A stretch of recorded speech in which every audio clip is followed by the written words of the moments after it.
আমরা সবাই আমাদের সন্তানকে পৃথিবীর সবচেয়ে বেশি ভালোবাসি। তাদের জন্য নিজেদের জীবন উৎসর্গ করি। সেরাজ করে পড়াই, দামি খাবার তুলে দিই। কিন্তু তারপরেও একটা সময় দেখা যায় সন্তান বড় হয়ে অবাধ্য হচ্ছে, কথা শুনছে না কিংবা বকে যাচ্ছে। তখন আমরা কপাল চাপড়াই আর বলি সন্তানটা মানুষ হলো না। কিন্তু কখনো কি আয়নার সামনে দাঁড়িয়ে নিজেকে প্রশ্ন করেছেন আপনার সন্তান কি এমনি এমনি এমন হয়েছে, নাকি আপনারই করা কিছু সূক্ষ্ম ভুল তাকে আজকের এই অবস্থানে নিয়ে এসেছে? আজ আমি আপনার চোখে আঙ্গুল দিয়ে দেখিয়ে দিব এমন 10টি ভুলের কথা যা একজন সন্তানকে অমানুষ করে তোলার জন্য যথেষ্ট। আজকের ভিডিওটি একটু তিতা মনে হতে পারে, কিন্তু আপনার সন্তানের ভবিষ্যতের জন্য এটি শোনা অত্যন্ত জরুরি। প্রথম ভুল, আদর্শ বনাম উপদেশের সংঘাত। আমরা সন্তানকে বলি মিথ্যা বলো না, কিন্তু কল আসলে বলি বলো আমি বাসায় নেই।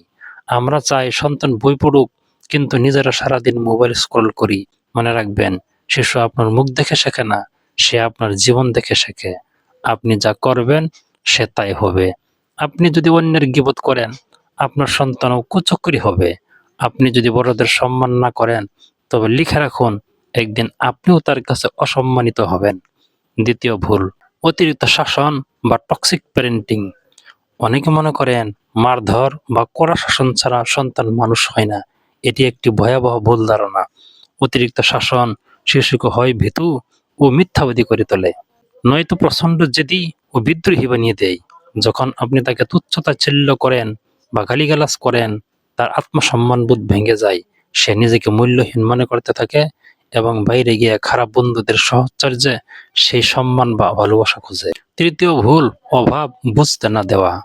বর্তমান যুগের বাবা মায়ের সবচেয়ে বড় ভুল সন্তান যা চাচ্ছে তা হাত পাতার আগেই তা হাজির করা। আপনি হয়তো ভাবছেন আপনি তাকে অনেক সুখে রাখছেন, কিন্তু আসলে আপনি তার লড়াই করার ক্ষমতা নষ্ট করে দিচ্ছেন। জীবন মানে শুধু প্রাপ্তি নয়, অপ্রাপ্তিও।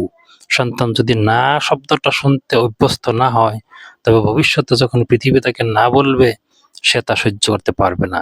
সে হয় ডিপ্রেশনে যাবে, নয়তো ধ্বংসাত্মক কিছু করবে। চতুর্থ ভুল, তুলনা করার বিষ। একটু ভেবে দেখুন তো, আপনার বস যদি অফিসের সবার সামনে আপনার পাশের কলিগের সাথে তুলনা করে আপনাকে অপমান করে, আপনার কেমন লাগবে? সন্তানের ক্ষেত্রেও তাই। অমুকের ছেলে গোল্ডেন A+ পেয়েছে, তুমি পাওনি কেন? এই একটি বাক্য আপনার সন্তানের মনে হিংসা এবং হীনমন্যতা তৈরি করে।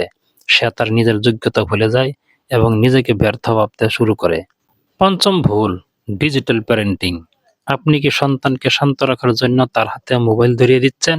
অভিনন্দন, আপনি নিজের হাতে তার সৃজনশীলতা আর মানসিক স্বাস্থ্য ধ্বংস করছেন। মোবাইল আসক্তি শিশুদের মস্তিষ্কের ডোপামিন লেভেল বদলে দিচ্ছে, তার ধৈর্য হারাচ্ছে, অসামাজিক হয়ে পড়ছে এবং ইন্টারনেটের অন্ধকার জগতে হারিয়ে যাচ্ছে। আপনি তাকে সময় দিতে পারছেন না বলে গ্যাজেট দিয়ে সেই খামতি পূরণ করতে চাইছেন। এটি একটি আত্মঘাতী সিদ্ধান্ত। ষষ্ঠ ভুল, অন্যের সামনে ছোট করা। অনেক মা বাবা আত্মীয় স্বজন বা মেহমানের সামনে সন্তানের দোষ নিয়ে কুশগল্প করেন। তারা ভাবেন এতে সন্তান লজ্জিত হয়ে শুধরে যাবে, কিন্তু আসলে এর উল্টোটা ঘটে। সবার সামনে অপমানিত হয়ে সে আপনার প্রতি ঘৃণা পোষণ করতে শুরু করে এবং ভেতরে ভেতরে জেদি হয়ে ওঠে। সপ্তম ভুল, আবেগীয় দূরত্বের খামতি। সন্তানের পেট ভরলো কিনা, ভালো রেজাল্ট করলো কিনা তা আমরা দেখি, কিন্তু তার মন খারাপ কেন, সে কেন চুপচাপ হয়ে আছে, সেই খবর আমরা রাখি না। যখন একজন সন্তান তার বাবা মায়ের কাছে মনের কথা বলার সুযোগ পায় না, তখন সে বাইরের বন্ধু বা অপরিচিতদের উপর নির্ভরশীল হয়ে পড়ে। এই সুযোগেই তারা ভুল পথে পরিচালিত হয়। প্রতিকার, এখনই যা পরিবর্তন করা দরকার। ভুল তো অনেক হলো, এখন প্রতিকার কি? ১. সন্তানকে সময় দিন, মোবাইল নয়। ২. তাকে ভুল করতে দিন এবং সেই ভুল থেকে শিখতে সাহায্য করুন। ৩. তাকে দায়িত্ব দিন, সে যে বুঝতে পারে জীবনটা কত কষ্টের। ৪. নিজের আচরণ পরিবর্তন করুন, সে আপনাকে দেখেই বদলে যাবে। পরিসমাপ্তিতে বলবো, সন্তান লালন পালন করা কোনো মেকানিক্যাল কাজ নয়, এটি একটি শিল্প। আপনার আজকের সামান্য অবহেলা বা ভুল জেদ একটি সুন্দর ভবিষ্যৎ ধ্বংস করে দিতে পারে। সন্তানকে ডাক্তার বা ইঞ্জিনিয়ার বানানোর আগে একজন ভালো মানুষ হিসেবে গড়ে তোলার দায়িত্ব আপনার। ভিডিওটি আপনার কেমন লাগছে? আপনার কোন আচরণ সন্তানের উপর প্রভাব ফেলছে বলে কি আপনার মনে হয়? কমেন্ট আমাদের জানান। ভিডিওটি ভালো লাগলে লাইক দিন এবং শেয়ার করুন, যাতে অন্য বাবা মায়েরও সচেতন হতে পারেন। দেখা হবে পরের ভিডিওতে। ধন্যবাদ।